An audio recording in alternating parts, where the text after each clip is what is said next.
We're jumping in on talking about the Justice League Snyder Cut, and I didn't plan on doing like a full blown and this is a spoiler review by the way, but I wasn't planning on doing this. But it's like I felt like I want to just discuss it on the channel because I know a lot of my viewers, love these type of things. I'm getting a lot of you know uh, feedback from you guys, but I checked out the Justice League Snyder Cut once it came, like it was like around like 2 a.m.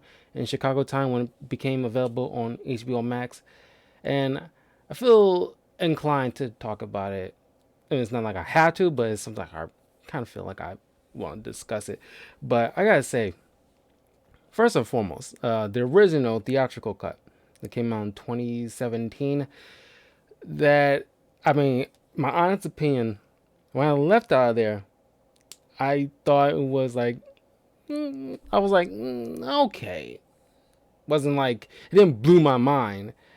Uh, but then I had time to let it marinate for a while, and then hearing other people's feedbacks on it, and then you know I weighed it in my mind as far as like my ultimate determination once it marinated a bit, and it's like, God, it's like not really good, and like Josh Whedon and his like version, or at least his input, was not good. It's like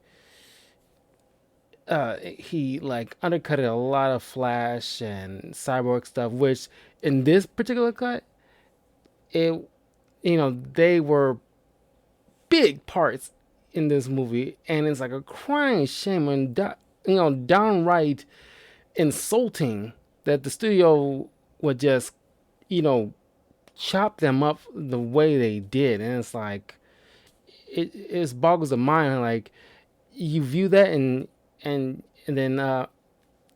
Joss Whedon ran with it, and it's like you hear things from like people like Ray Fisher and a couple other people who were a part of this movie that were completely taken out. It was like that's so like it's kind of disrespectful. It's like insulting in a way because uh, again to the bulk of the movie. I just wanted to get that out the way.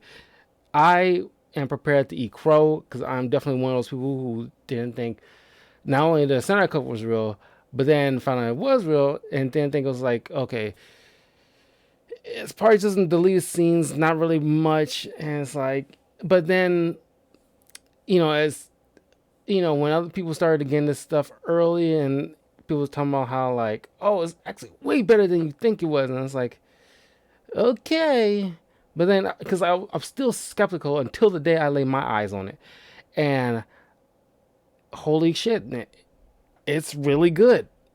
I'm eating crow right now. That's me. I'm eating crow right now because this is a much better film. Even though there's no way in hell that any studio would grant a 4 hour film in like a theater. But even still, I mean, because as you can condense a film short to fit a theatrical release, but it was cut all to hell. Like you condensed into the part to the level where things were incoherent. I mean, even like the Infinity War and Endgame, each by themselves were like at least 3 hours long. You could at least reduce it to 3 hours long and maybe cut out a few things like uh, the epilogue stuff with the I'm not even sure if it was. Part of me still feel like most of the stuff wasn't in Snyder's original concept, but maybe something he wanted to do down the line. But anyway, uh, maybe they could have easily cut out things like the nightmare sequence at the end of the film. I don't think it's really needed. I don't think it served anything at all. But anyway, let's get down to the nitty gritty. The We'll go through each Justice League character. First off, Batman. Ben Affleck's Batman. I think it was like kind of like a ballsy move, and it worked very well. That for a good chunk of the first act of the movie, he is not in the bat suit. Like Ben Affleck is not in the bat suit, but him playing off all these characters, including I think even more especially Jeremy Irons, Alfred. It was great stuff. Always liked their dynamic in the theatrical. I thought that part was fine, but this elevates it to like a much better level.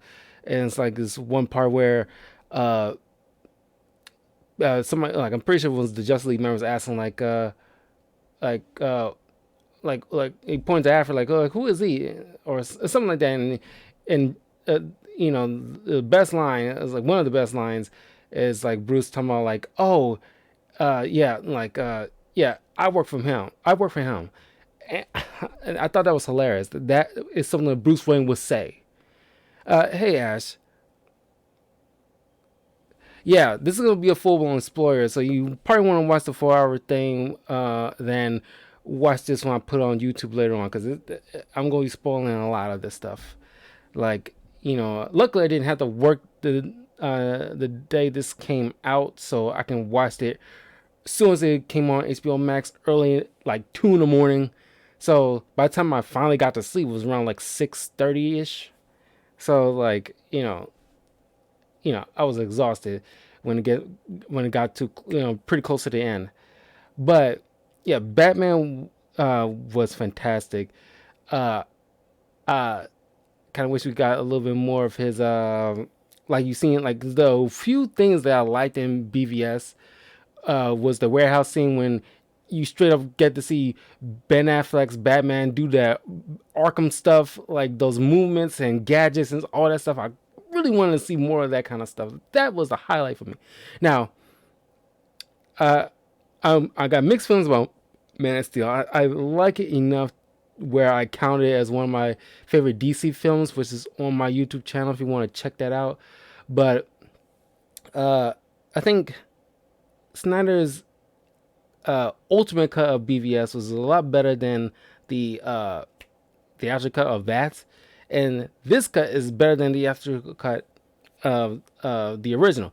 So it's like if if allowed, we could have gotten like very solid DC films from the jump if like the studios didn't try to rush things or undercut him every step of the way, because we didn't know what was going on behind the scenes at the time. Because like because I was downplaying Zack Snyder. He's not even remotely my favorite director. He's still an okay director, but it's just like it's one of the criticisms about this film. Like I did not really care for, or at least like I wish he would have toned it down a bit. Was all the slow mo, and it's like you could at least gave us 50% slow mo in this film.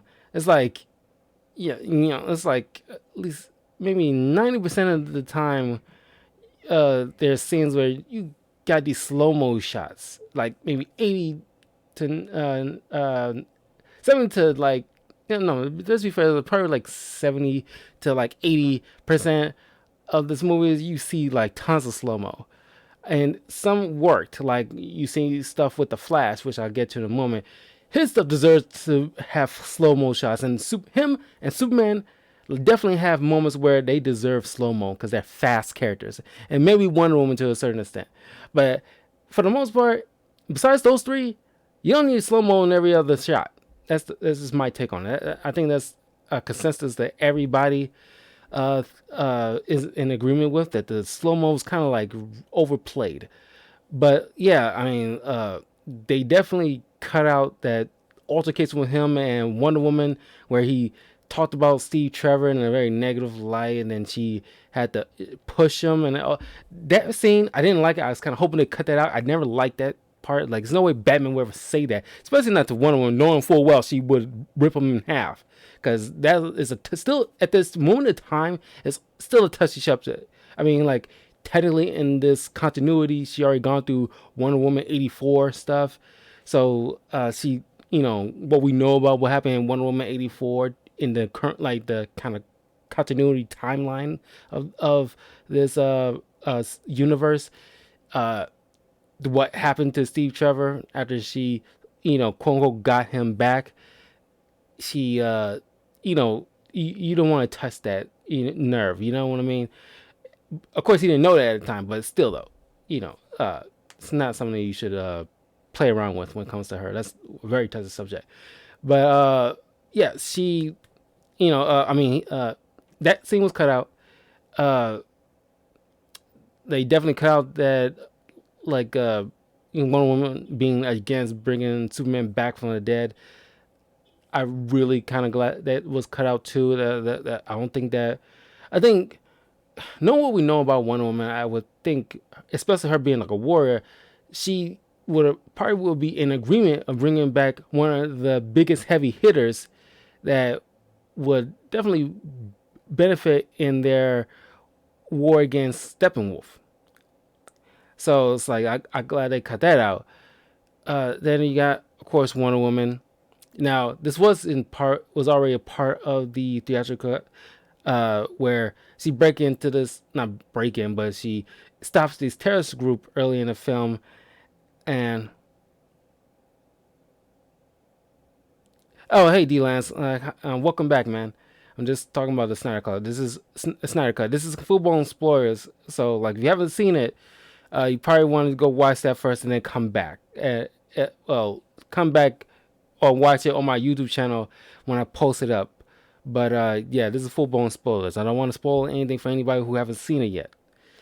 But anyway, yeah, awesome Wonder Woman stuff. Like, this is easily my favorite part of Wonder Woman is when she stops this terrorist group who is trying to bring everybody to the quote unquote dark ages, but they look like, you know, villains in like the Italian Job kind of stuff. Like a high school group or some kind of people. That's what they look like to me, not like your typical terrorist group. And they was definitely on some kind of suicide mission. They didn't care about like dying for their supposed cause. But then Wonder Woman burst in, and like, like I said, like proper slow mo usage is when like she does all these deflective and dodging of these automatic gunfire, and like Gal Gadot is amazing, and she like, yes, and she's a real. Correct me if I'm wrong, but like I'm pretty sure she's actually a trained Israeli commando, and before she became an actress, but she's fit. She legit look like she can whoop your ass, and it's like, and like she's legit Wonder Woman, and she came in there. The effect of all these bullets, like, and it's like just, and to play that sweet as Wonder Woman thing, and it's like I love that thing so much, and it's like darn near, just nearly up there when it comes to like the OG Superman theme song. It's right up there, uh, but and she's saying the effect of those bullets, kicking dudes' asses of, she knocked one over and he was about to land to the crowd of hostages, and then just she, ran over, caught him in time, threw him against the wall, and then like the leader of the terrorist group tried to like, after she got rid of the bomb, she came down and just in nick of time to stop him from trying to gun down the entire crowd of hostages, and then she straight up like does that clash with her gauntlets and just this blast, and like dude's dead. I mean, like, and one of them for the most part does not kill, but she used it as a last resort, and she is a warrior, and warriors like won't hesitate to kill you if they have to, and like she, as an Amazonian, has that mindset, so she won't hesitate to take someone out, which she did, and then yeah, so like a lot of her scenes was just a phenomenal. Her dynamic with Cyborg was great.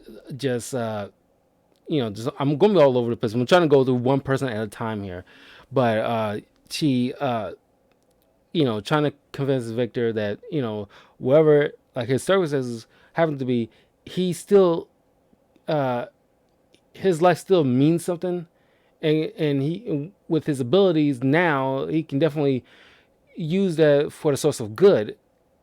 And of course, Cyborg's in his headspace, with ordeal with his parents and like his current state of robotic components to his body that happened to him. This whole Frankenstein kind of thing he got going on. He's in his own head at this point.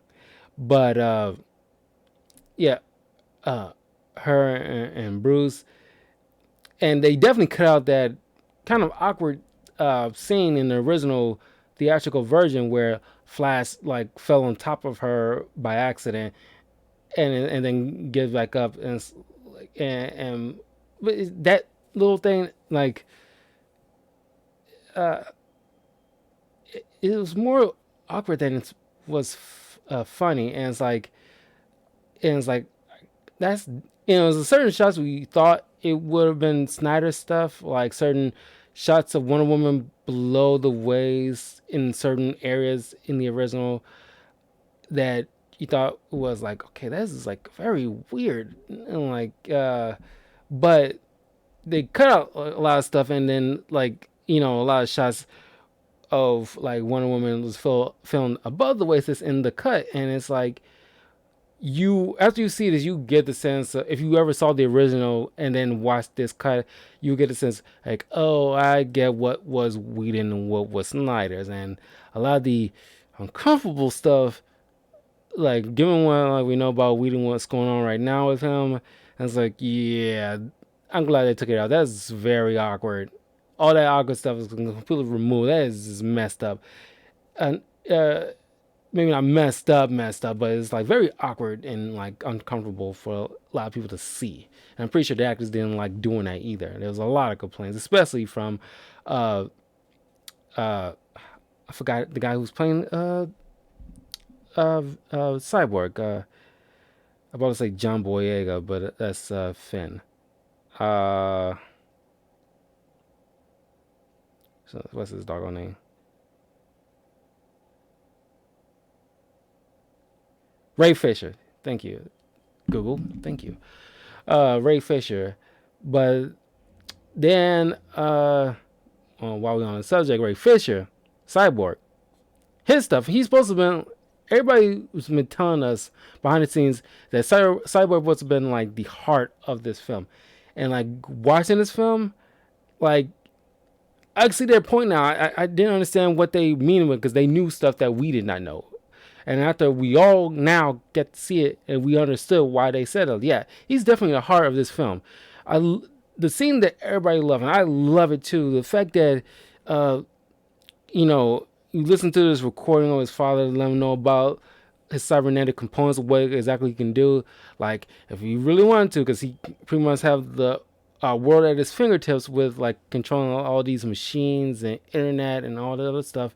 It's like he can control like the world's nuclear arsenal if he so choose to. But then it's like, but you gotta show restraint and not do that.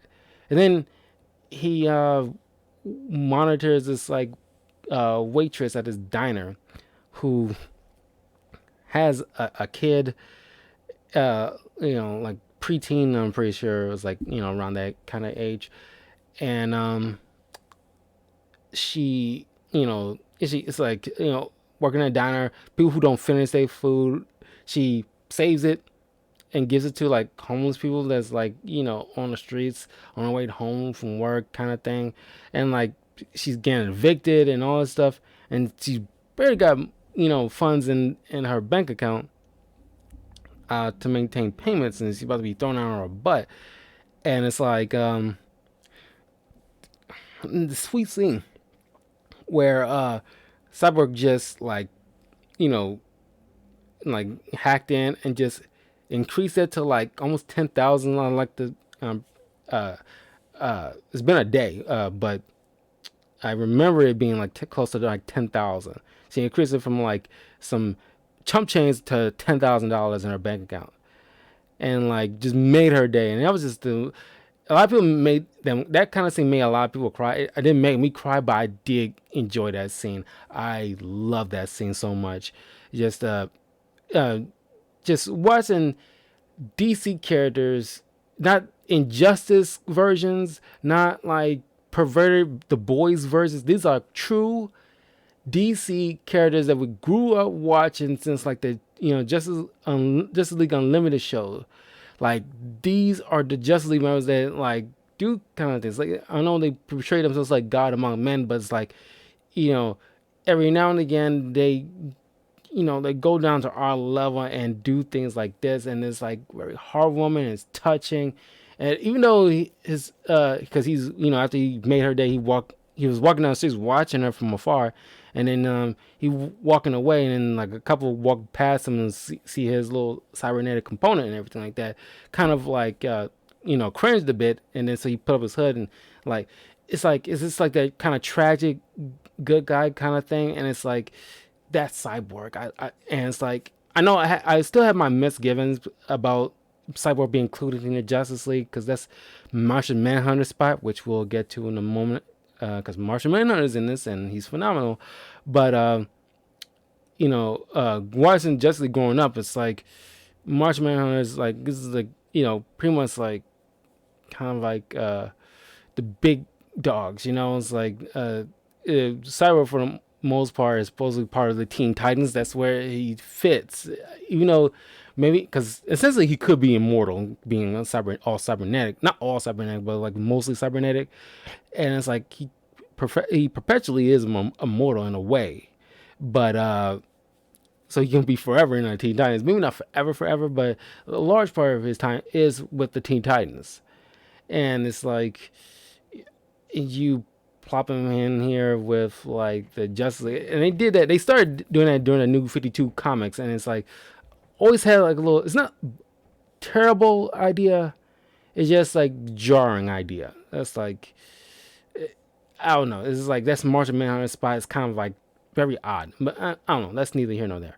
But yeah, like all the things were going on with Ray Fisher, what he's been talking about, like it was more of like a pleasure working with Zack Snyder, his vision, and all the things that he did with them was like a phenomenal workspace with him. Until tragedy struck with Zack Snyder, he had to step down to deal with family issues, and then Joss Whedon stepped in, and Joss Whedon apparently it like has like a horrible like uh you know uh things he's done behind the scenes since like Buffy apparently, and it's like and then it's like I'm pretty sure you've been like if you're watching this you're probably familiar with like the news reports about all this. I'm not going to harp on it, but it's like he made it a hostile, like to an extent a hostile environment for like Ray Fisher and maybe a few other people behind the scenes, and it's like you get to see the point of what Ray Fisher's talking about.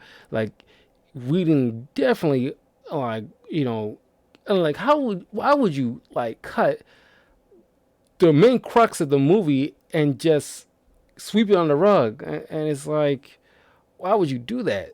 It's like he's the sole point of the movie. It's like if the Russo brothers have to step down, then they have to bring in I don't know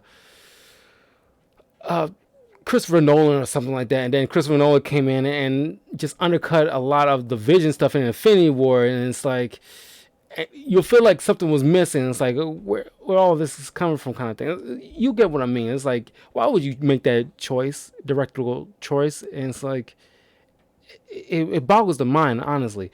But yeah, this version of the Justice League is like the Justice League that we expect to see in the first place. And we shouldn't have to wait like a few years down the line to eventually course correct. And it's like this is, and could you believe that like when it was first brought to Snyder, like, oh well, we can just release the raw cut in this film. It's like, and I'm glad Snyder stood his ground on this subject. It's like, no, I'm not releasing some raw footage of stuff that's like gonna be looking god awful. That's not pleasing to the eye, and it'd be even worse than what the theatrical version was. And it's like, no, like and the fact that he refused to get paid for this, he just want to make sure it's done correctly and then get out. And this was the HBO Max's big deal. Like, we've been waiting for months for this, and it's like HBO Max came out like last December, and people have been like waiting steadily for this. This is their big seller, HBO Max big seller, and I'm pretty sure it's paying dividends now. But and Zack Snyder's not going to do any more Justice League after this whole debacle that the studio put him through, and then throwing him under the bus apparently for all these changes and stuff that's like not having nothing to do with him. It was a whole mess, and I don't blame Zack Snyder for like just like I'm just gonna put this out so everybody can see it finally. Then I'm just gonna like I'm not doing any of this stuff no more. I can't handle the toxic fan base, even though I got like a good fan base on my own, but they're toxic in their own right sometimes. It's like I'm not, I'm just stepping away, and that's the thing for a lot of directors who are doing superhero movies. Uh, Try to tell enough of the story as you want that's allowed theatrically, so you won't have to worry about like things being cut out or whatever the case may be, and still fit into the timeline wise for the theatrical version. So nobody be bitching about like, oh, release the Ryan Coogler cut of Black Panther kind of crap. It's like, just tell enough the story that fits theatrically. Maybe go over a little bit of the line of theatrical timeline, maybe, and probably, just, the the longest like timeline for a film is like whatever the longest timeline putting out a film into the theaters for the Lord of the Rings. I think maybe that's like the limit that you can push as far as like theatrically being released. But tell enough of the story, and then make sure everybody who's involved in the film gets their fair share of scenery and dialogue and all that stuff. Especially if you're doing a superhero film. So nobody will be. I mean, it'll always be people bitching, but we should be less bitching. So that way, we won't be in this kind of mess that we're in now. But I'm glad this is working out for Zack Snyder in the long run. But then we got Aquaman. Jason Momoa is fantastic. I love Jason Momoa. He's like a total bro. He's like my man. And it's like I just want to have a beer with this dude. Like this dude is like awesome. And it's like and it's like I'm not gay, but like dude was a handsome dude. And it's like holy crap. That's like when women describes their or at least the book definition of what a man is, it's like there should be a picture of like Jason Momoa. Like that's what the definition of a man should be. Like it's like there's men, but then there's a man, and like I think Jason Momoa really fits that qualification. Like holy crap, but he's not like kind of like that the level of handsome where guys. I'm not sure. Like, I can't speak for all guys, but I'm pretty sure there's a fair bit that's kind of like jealous of like certain like attention Jason Momoa gets on his looks and stuff like that. But it's like if you're secure with yourself, it's like dude's a handsome dude, and it's like, ladies, I get it. Shit, it's like dude's handsome as hell, but it's like he's also cool. He's like it's like the ethos of Keanu Reeves with that good vibes, and it's like he's chill, and it's like a right balance. You know what I mean? He's not like an asshole handsome dude like that's like like horrible person on the inside, but just like strikingly handsome on the outside, so he can get away with half of the BS. But he's a chill dude, awesome human being, fun to be around. Apparently, like he looks like he's fun to be around, and it's like I just want to hang with Jason Momoa, and it's like, I follow him on Instagram. He does, all this cool stuff, and then like he does he does. And I watched the Aquaman movie. I love the Aquaman movie, and it's like the way he like brings in like all these Maori tribals heritage into Aquaman, and even. Well, actually, yeah, just an Aquaman. I'm pretty sure like he tried to put in the other stuff he's in, but he's straight up Aquaman. And even in the comics, after like DC Rebirth of Aquaman, they slowly tried to get him to look like Jason Momoa in the comics, like giving him the same tattoos as Jason Momoa and like that long flowing hair and beard, and just not the like similar visage, but just like we acknowledge the fact that Jason Momoa made Aquaman the way he is, and like that's what we want to make sure we emulate at least close enough. And it's like I started reading more Aquaman because of Jason Momoa, and like it was the right time too with DC Rebirth coming out, and it's like okay, yeah, I'm in with some Jason Momoa, and like I'm definitely like in for Aquaman comics, and it's like, I read my fair share of Aquaman because I wasn't following Aquaman a lot prior to Justice League and Aquaman, but uh, right around that time, like I said, doing a DC Rebirth. Okay, I'm going to hop right into it. It's like a good if you want to if you not a comic book reader and you're trying to pick up with some DC comics or something like that. I think DC Rebirth is like a good jumping on point moving forward. And that way, or at least if you want to like get this idea of what these characters are about, read like the first few issues of DC Rebirth comics. And that way you will understand where like these characters are coming from for the most part. But then you can just, you know, there's a lot of videos to do like certain recommends of comics. I mean, you can look it up and see like, okay, you can pick this out too if you want to follow up more with Batman or more with Aquaman or more with Wonder Woman. And there's other videos that mentions which ones you can like gravitate to, so you can, feed your mind with those kind of characters. But anyway, Aquaman is great. I don't think they changed that much with uh, aside from that. I mean, like he was questioning Cyborg at first about like his loyalties, but they, unlike the original version where they was harping on it, at least not all the way through, but it was like a scene where it's like, almost got in his face about it. Like Aquaman got into Cyborg's face about it in the original version, and it's like, they didn't dwell on it. They still touched on it, but it didn't dwell on it so much, and I kind of like that. That was like a nice little change of pace. And this is a good example of like things changing for the better, like a perfect example that the like original version is like way better than, I mean, the updated version is way better than the original. But yeah, they didn't change that much about Aquaman.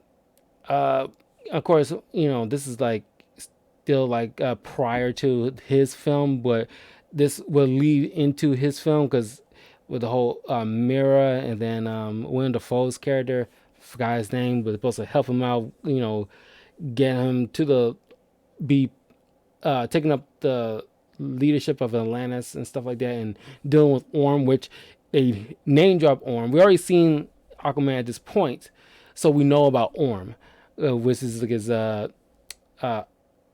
stepbrother, and and all the things that's going on with him because he was mentioned, and like since because mankind, Atlantis, and the Amazons, each one had their own mother box, and of course, just like the original version, but because it didn't make sense how like it was not so and not the Atlantis didn't look like they probably defended that or at least didn't have proper defenses to protect their mother box.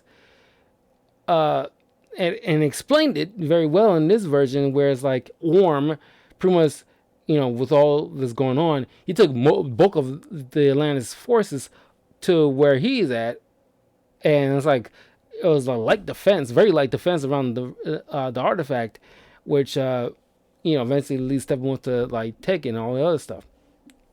But you get to see where it leads to into his movie. So this is like a nice little progression of his arc, and which is like fantastic. Then we got the Flash, and the Flash, Barry Allen, Ezra Miller is a much better in this than he was in the original. Because I think Whedon because Whedon has he does like to implement comedy in his films, but more so having like one or two people like I mean, everybody has a little jokey moments in a lot of his films. If you watch, like, for example, the first Avengers movie, which he directed, everybody has a little comedic moments here and there.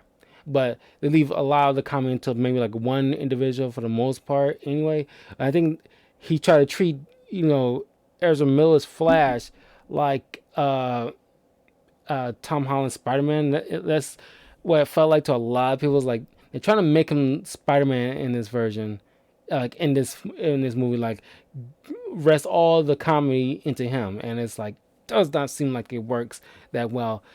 I mean, but and that's probably why like I left out the theater from watching the original version, thinking that like it was okay, and I think that's mostly I'm like still processing it, but maybe it's like is what Ezra Miller for the most part is like kind of fooled me into thinking like it's okay when it probably wasn't. But I do think that this new cut is much better. Especially there's a certain like I remember the trailer, the very first trailer. You know, the "Come Together Right Now." I loved it. I wish they included that into the film because that was like an awesome music. That's perfect for this kind of movie, especially for Justice League, like coming together the first time. That's like a perfect film, perfect song for this. But anyway, there was I remember like there's like especially with like Cyborg and Flash had certain scenes in the original trailers that they completely taken out because well, like with Cyborg, he had this little visor thing that comes over his face, and when he's like flying, a couple of times in this film, and uh, I guess they was taken out because it felt too much like Iron Man to Whedon, I guess, because he already directed like the Avengers. So I guess he didn't feel like you should repeat the same thing, or he doesn't want to be thinking like he's rehashing the same thing from a different movie. But then I kind of liked it because it would probably be something Cyber would do. But then you got like a scene where like it's like a scene where like him they took out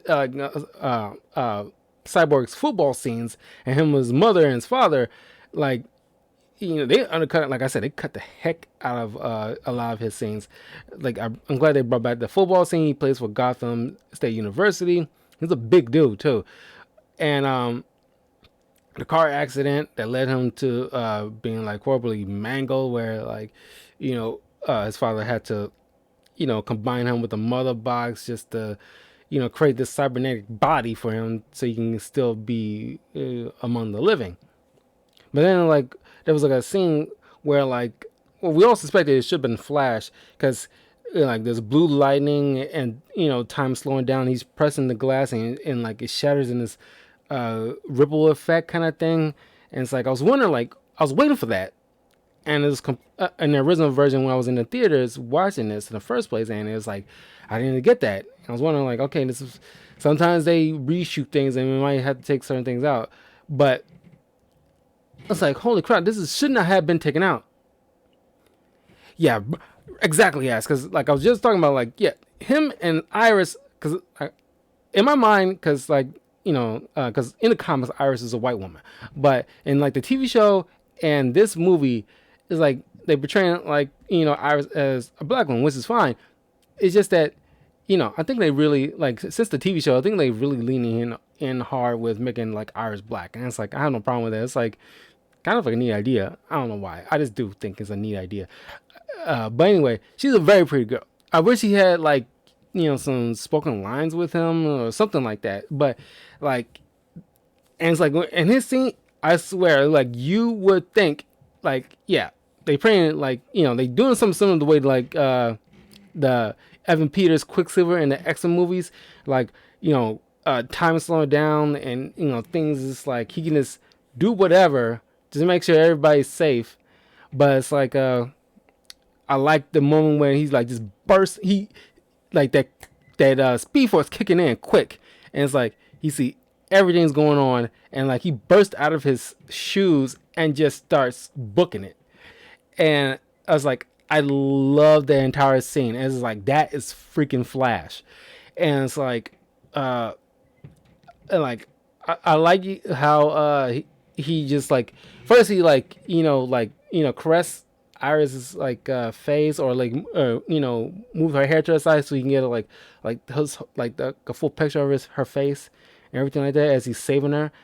And like first and foremost, why the hell was that truck driver like he's eating like a big ass burger? Or like, I'm pretty sure it's a burger because it's like burgers had the burger buns had this little seeds on the top, but he's like eating like a big ass burger and he drops the sucker and like I don't know how many trucks have high seats like this. Maybe he's just a short dude, but like it's way below in the ground, and it's like it's past the 5-second rule anyway. you know, when you're trying to reach for it and it's taking longer than necessary. It's like, leave it be, man. Especially you're on the road and you need to pay attention. It's like you dropping like, why? First and foremost, I don't know how many. Yeah, why is he trying to figure it out? Exactly, Ash. Why is he trying to figure it out? It's lost. It's gone. You're not getting that back. And it's like you should have like I don't know I don't know any truck drivers like that. So I'm not sure how many of y'all had to like eat on the go. But if you have like a big meal or he's planning on eating like a bigger meal, then you should like reserve those to when you're stopped somewhere and you're taking like actual time and break and everything like that. If you're on the road, have like some kind of breakfast bar or something like that, just to keep your energy up. But you eat like a big ass sandwich and you're on the road and you're not even stopping at a red light at all. You just keep on going because you think it's still green, and it's like, dude, it's like you're so lucky. And it's like I kind of wish that we got to see him again, like in trouble in some fashion. It's like, dude, you're fired. First and foremost, you're fired, and second of all, you're going to you're getting arrested. I don't know about prison or per se. I'm not sure, but it should be prison because like you're darn near about to kill everybody on that road, especially Iris. But that's just me because I thought it was wild. And, like we all ate in a car before, but the driver never eats like something like as big as I mean, maybe like our driver will eat like French fries on the side because they're little potato sticks. You can just pop them in your mouth, and it's like there's no big loss if one drops. But it's like if you eat like a full course freaking meal and like no, listen, it was crazy to me. It's like it was funny to a certain level, but it was just wild to me. But anyway, that entire Ezra Miller scene, and it was great. I loved it to death. It's like I love his stuff, and it's like him at the end. He had a great like that scene, and like his scene towards the end of the film where he had to outrun because the Seven for a moment you would think like 7-1 finally won. They combine all the murder boxes. Darkseid is in this. That's that was wild. We'll get to him in a second. But then it was like Apocalypse bursting through and everything like that, terraforming the planet, and then Flash. I mean, he got shot up a bit. Luckily, his speed healing kicked in. But then it's kind of like if you ever seen like the animated movie Flashpoint. It's kind of similar, but it was his leg in that movie. But he started to run until like he's completely healed, and then he start really booking it, and then using that speed force. And like he even touched on it earlier in the film that like if I run to a certain point, I might fool around with the time a bit, and it's like I don't want to do that, knowing for well that he's probably had done that before at some point. And it's like, and he of course it was in the original version, but he told me like, yeah, like I know sign language, mostly Gorilla Sign Language, and Gorilla Grodd. So Gorilla Grodd is in this continuity, so he had probably fought him before, but he's outrunning like the entire thing and changing time. And it's like in this moment I was like, maybe they'll do it in the his own film in a year or two. But it's like if you watch the CW Crisis event a year or two ago, I'm pretty sure it was a couple of years ago, back in 2019. But where like in this brief cameo, Ezra Miller's Flash popped into TV show Grant Gustin Flash, and they met each other, and it was like a huge surprise. I was eating dinner at the time, and I almost choked on my meal because I did not see that coming. That was wild to me, and it's like I'm thinking this was that moment he like briefly got into a different universe when he's trying to outrun like the whole destruction, and it's like, but maybe they're reserving that to his own movie. But it's like I'm waiting for that. And like I kid you not, Grant Gustin's Flash, TV show Flash, is gonna be in Ezra Miller's movie for like at least a brief cameo, because I want that those scenes lining up, because like Grant Gustin's doing his own thing in TV shows, but then whatever's going on in like Ezra Miller's movie Flash, whatever event he's doing with the Flashpoint movie, somehow they converge when they're both trying to outrun something, and they, meeting up, and it's like, shaking hands with each other, like, I'm Barely Allen, and it's like that whole entire scene was fun to me. That made my day. Like, I love that scene. I've rewatched that tons of times. I loved it, but it didn't come to pass. I'm pretty sure it'll be in his movie, but he outrun the entire, cataclysm event and revert everything back prior to that, so that way he can finally give like Cyborg that electrical push he needs to separate all the boxes with the help of Superman, and prevent like Steppenwolf and Darkseid from winning. So and then his stuff with his father, I enjoy a lot better than it was in the original version. But it's like, you know, I'm glad I saw it though. It didn't elevate it, that much more to me like other people. But I'm glad I saw it. I'm glad it was there. Like him being proud that he's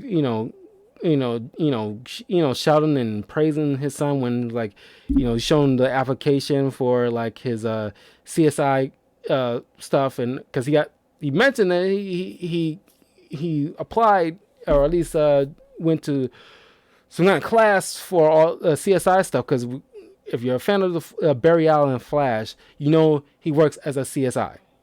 So I'm glad they rolled that in and everything like that. I'm pretty sure they're going to bring in Reverse Flash in his movie. He's going to be the big bad in his movie. What's that, Ash? If Flash couldn't go back in time, that one Parademon would have saved everything. Yeah. Because he got off that lucky shot around, because Lucky caught his love handle a bit and he speed healed, but like he got off that lucky shot.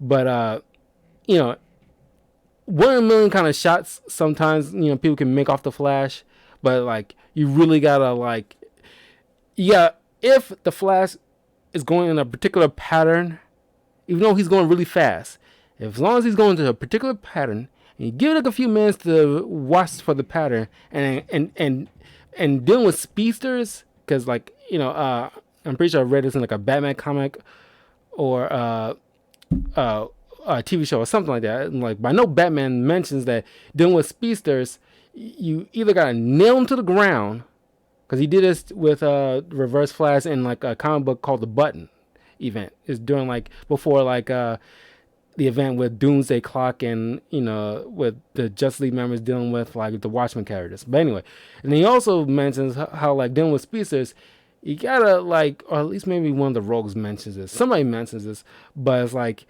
you gotta focus on where they're going, not where they're at. So if you can follow their patterns in a particular way and give it a few seconds and like just shoot at where they're going, you can pretty much nail them, especially if you're a good marksman like Deadshot or Deathstroke or something like that. Good marksman, you can pretty much nail them if you're that good. But you also got to make sure you nail them at the point of where they're going, not where they're at. But anyway, Ezra Miller is fantastic in this. Him and Cyborg are like the makes up the bulk of this film, and it was criminal to get them cut out the way they did. But then we got Superman, like my second favorite superhero of all time, right behind Spider-Man. And it's like, I love Henry Cavill's Superman. I hope he still keeps going playing Superman. But yeah, of course he didn't show up until like I think maybe halfway through this 4-hour film. And yeah, they did better with the whole lip thing, because that was distracting. But they did hold better with his mountains, and like maybe this more so the reshoots, so that way, because this is originally during the original film he was also filming Mission Impossible, and like they wouldn't allow him to shave off his mustache because they needed it for the film, which is wild, because like it'd be easier to have a fake mustache compared to a CGI lip, and it's cheaper, but I don't know. But anyway, yeah, this is this like a lot of people expect him to have the black suit because it's supposed to pay homage to his resurrection after he died by Doomsday and then brought back, and he was in like a black suit. I'm not that much of a fan of the black suit Superman like other people. I'm still like one of those people that's like, you gotta keep that. That's one of the things that uh, a few, like, just like Captain America and Superman and characters like Captain America. I mean, all superheroes have their moments when they got new design costumes or upgrades or different armor or whatever the case may be.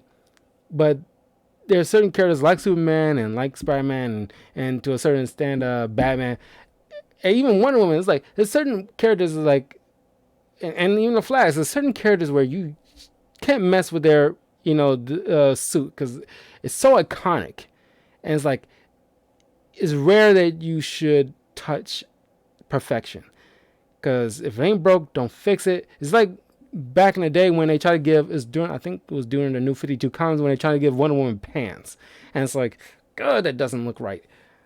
It's not like I want to see Wonder Woman's ass all day. I'm not being like a pervert about it. Nobody shouldn't be being a pervert about it. I don't think nobody is, but it's just that the way Wonder Woman's costume is designed is just like you're supposed to be like, she's not ashamed of how she looks. She's not ashamed of anything. She's, like an inspiration to women everywhere. Is like, be happy with yourself no matter what you look like. And it's like, there's certain things you don't touch. That's fine the way it is. At first, I liked Superman, but then people kept making him turn evil until I like. Exactly. I mentioned that briefly every once in a while in certain videos that, like, yeah, it's like, and I think I talked about a lot of people, they're all in agreement. It's like, I think we got fatigued with all these different versions of Superman. Maybe not like Superman in different universes, but just like parodies of evil Superman, like the movie Brightburn a few years back, and then like the TV show The Boys. It's like, and then you got Injustice Superman. It's like, okay, like we are done. I mean, it's the 2020 thing, or at least the 4 years of like a crappy administration where everybody's so cynical that things was like down and everything like that. It's like we out of that rut, and it's like we want some hope, and it's like we don't want to see cynical Superman, and we definitely don't want to see evil Superman. We want to see like, and I think that's what by the end of the Justice League film on both cut and the original, where that's what it's supposed to be leading to, and that's what Henry Cavill liked. So it's like because he got the shaft too. The fact that he wanted to play like the way like Christopher Reeve and Brandon Routh, they all did. It's like play this hopeful character, and it's like you're making him like a gloomy Gus, and it's like, God, it's like no one wants to see a depressed Superman. And it's like I don't find almost every suit without the underwear outside the pants is a little. Yeah, but the thing is, like that was discussed because during the DC Rebirth a few years back, like at least 5 years back by this point, where they brought back the trunks. Because during the New 52, I think that's when they took away the Superman trunks, because I don't know. I guess to some people it was daunting to see like a superhero wearing his underwear on the outside, but it's like you need that breakaway color scheme wise. It's like you seem like because it look like you're just wearing like straight up like pajamas in a way. It's I don't know what is the proper word for it, but it's just like the red underwear. It's just like with Batman's yellow belt. You need something to like break, like give like a breakaway from the solid color, just to make it pop better. And I think that's what Superman's underwear. I don't want to call it underwear. It's not underwear, but you know what I mean. But it's just like it's like a break away from the color scheme where it's like solid blue. It feels like it's solid blue, and it's like that kind of adds to it. Yeah,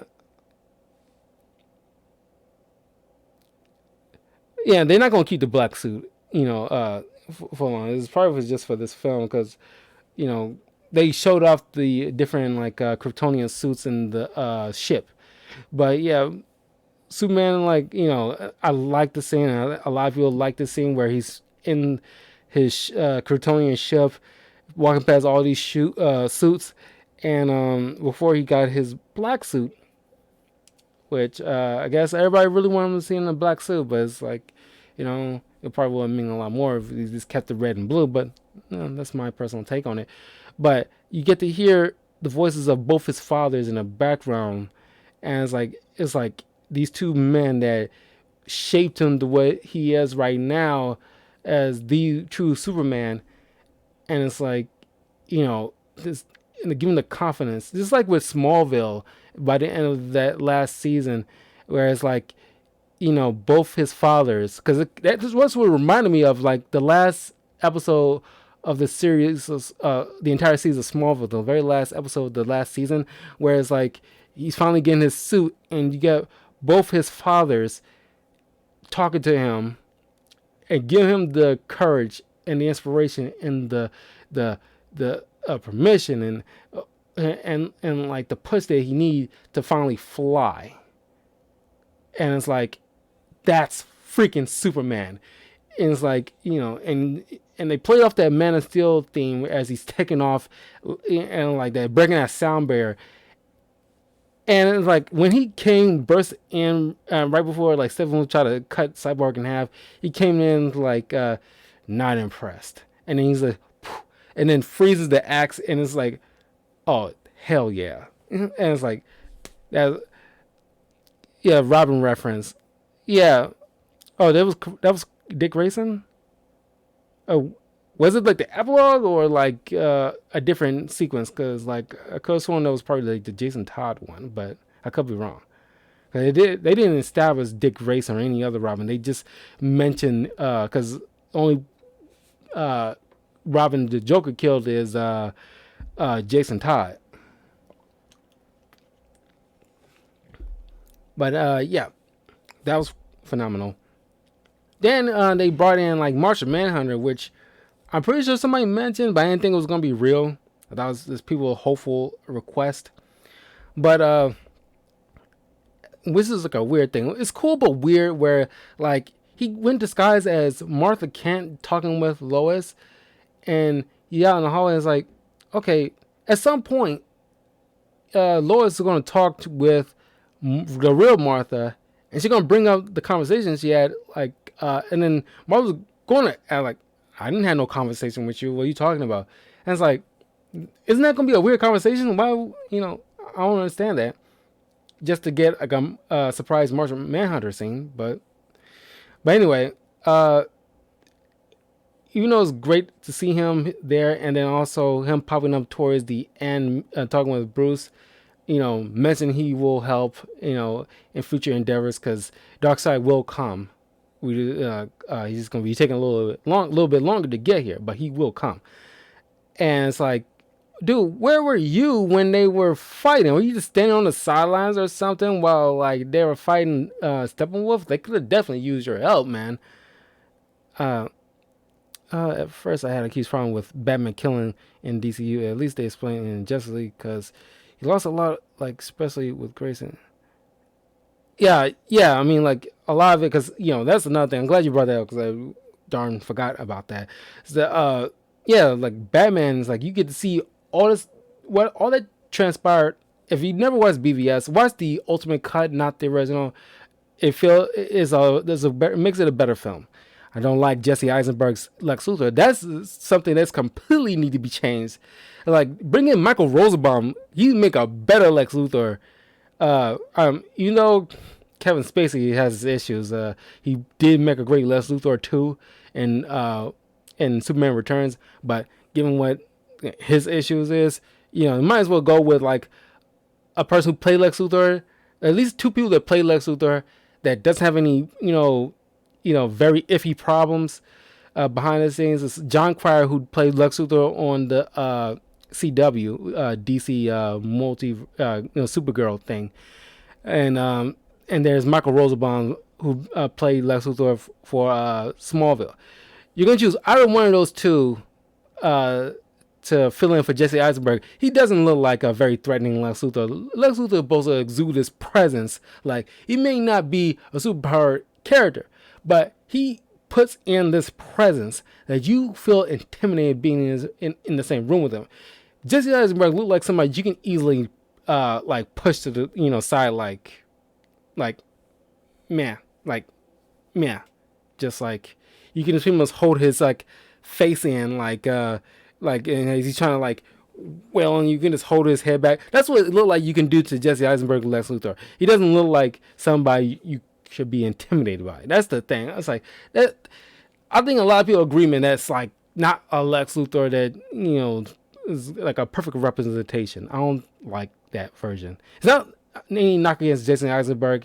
He's great in a lot of other projects, but it's just that he doesn't present as like they was going for like a Zuckerberg thing with him, and it's like it does not work. You think Zuckerberg? I mean, Elon Musk makes a better Lex Luthor. You could have chosen an actor that presents us more like Elon Musk or Steve Jobs. You went with Zuckerberg, who talks like a robot, but he does not exude any kind of intimidating presence. How did Hunter even know about that, and why didn't he help? Yeah, I don't know why he didn't help with the battle. That's odd. That's like he knows it's like a big world event. It's not like something that it was like a. It's not like a private thing. It's not like because like the Netflix Daredevil TV show is like a good example of this. It's like he's in his own little thing where it's like he's dealing with like the thing with the Punisher and like the Hand, but that's like it's not something like Jessica Jones would be, even though they're not too far from each other, but far enough away where you don't expect Jessica Jones to just pop in to help out. It's like he got his own thing going on. It's the same thing here. It's like, it's like it's kind of like like okay, that's what I'm talking about. It's like okay, it's not like a enclosed bubble where it's like you don't expect like certain characters to hop in to help. This is like a big event where it's like pretty acknowledgeable, and he's very knowledgeable about the crisis, and it's like you're not stepping in. This is very odd. What are you just doing? Watch to see like how it turns out so you can jump in later. It's like even with Captain Marvel, even though she came in at the climax of the battle of Endgame, she stepped in. She didn't stand on the sidelines and then she sold up at the last minute at the funeral. It's like then people be like, okay, where were you? Could have helped. You could have easily helped. You got all this power. That's what it'd be like if Captain Marvel didn't swoop in the climax of the Endgame battle and like she just came in at the funeral at the tail end. And it's like you would be asking, where the freak were you? Lex Luthor feels like a nerd. Yeah.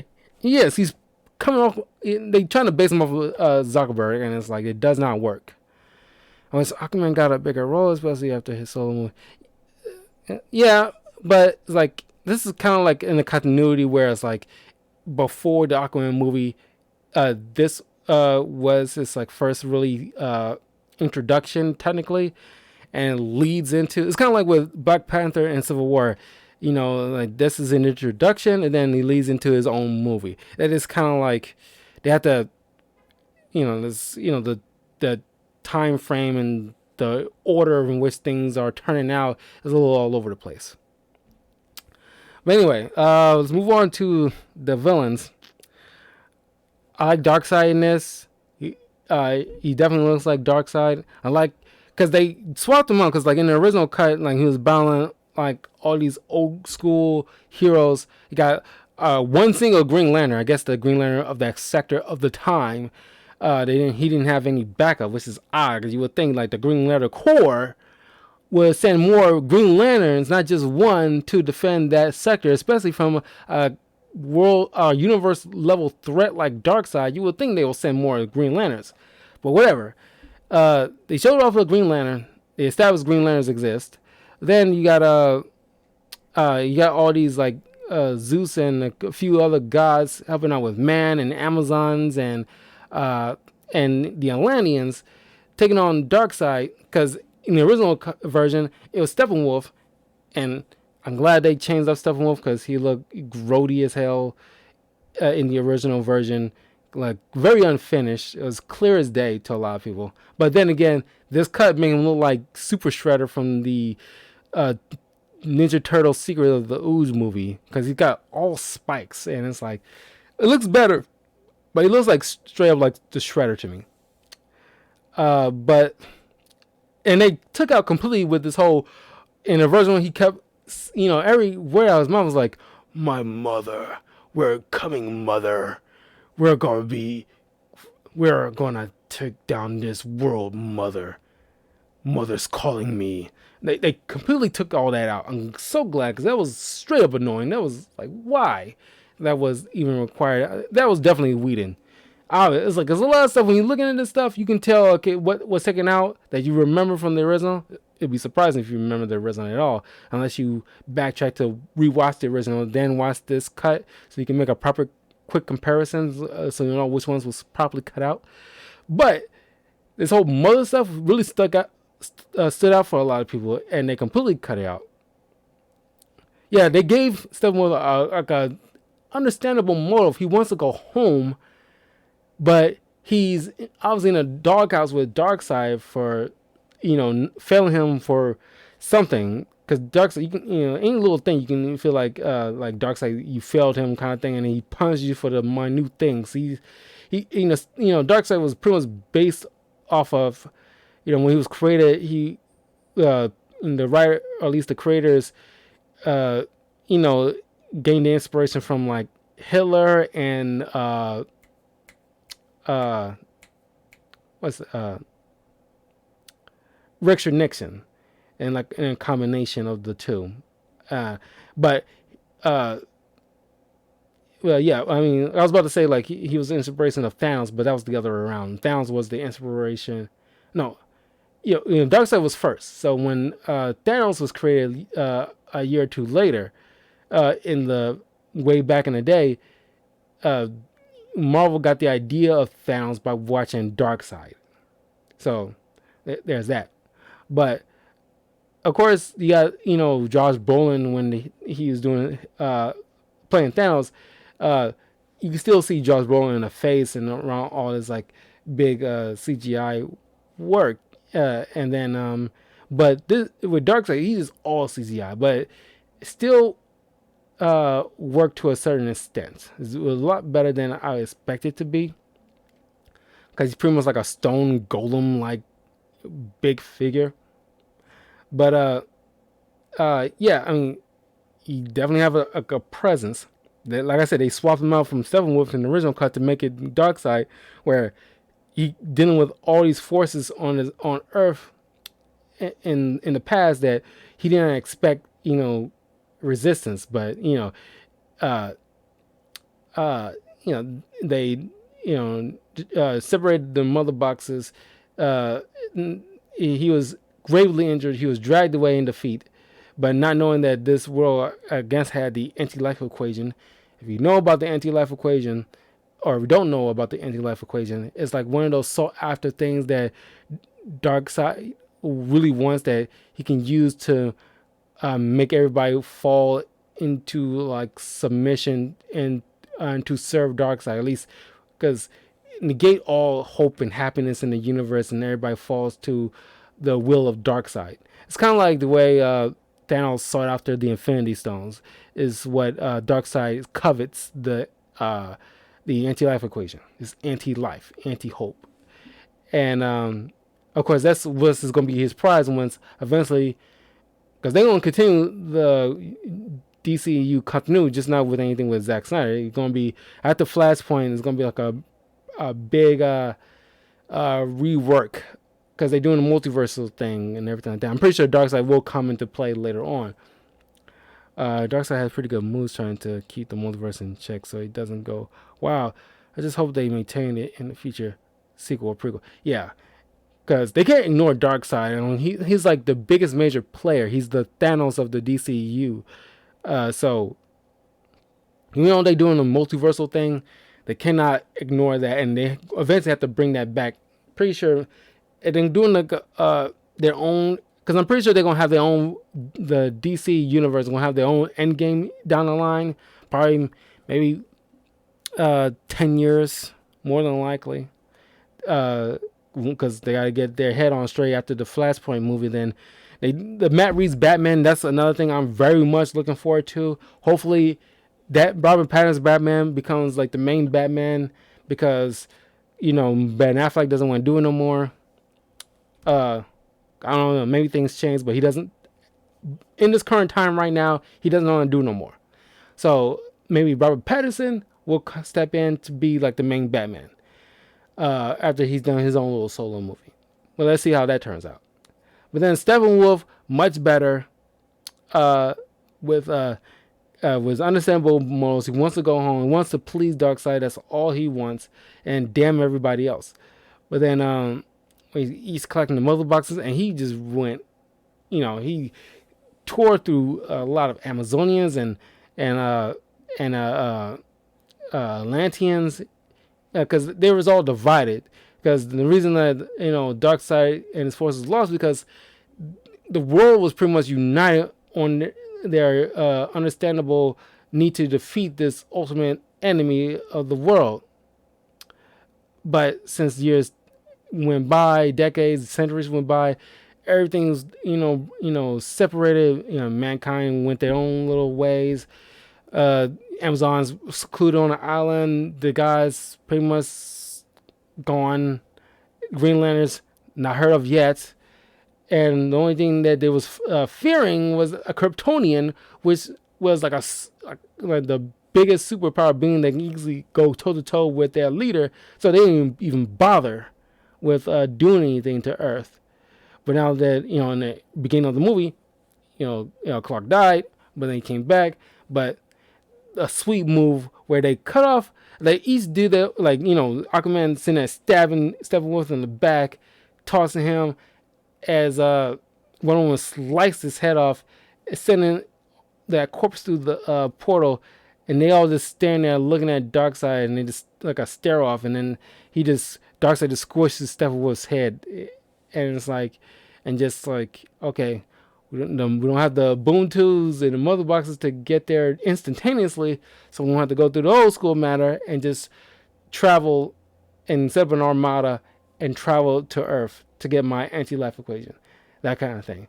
But yeah, I kind of wish they didn't cut out like the race between Flash and Superman, because I like that, because I remember watching the Superman the animated series back in the day, where like one of my favorite episodes were called Speed Demon, where like they Superman and Flash race for charity, and it's like they kind of brought that feeling back to me just to watch Superman and the Flash race, because they're two of the fastest people in the DC universe.